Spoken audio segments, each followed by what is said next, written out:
একদিন এক প্রেমিক তার প্রেমিকাকে চ্যালেঞ্জ করে বসলো। খুব সহজ একটা চ্যালেঞ্জ। তুমি যদি আমাকে সত্যিই ভালোবাসো, তাহলে তুমি আমার সাথে একটা সম্পূর্ণ দিন কোনো রকম যোগাযোগ করবে না।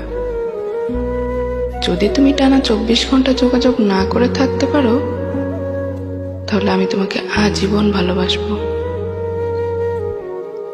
মেয়েটা রাজি হলো। সে সারাদিন একবারও যোগাযোগ করলো না ছেলেটার সাথে।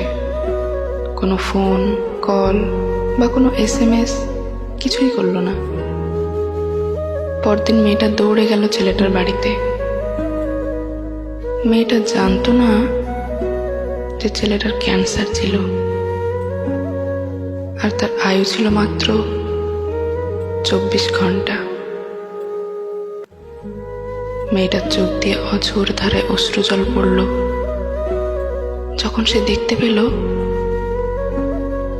ছেলেটা কফিনে শুয়ে আছে, আর তার পাশে একটা চিঠি। তাতে লেখা আছে, ইউ ডিড ইট বাবু, can you do it every day, I love you.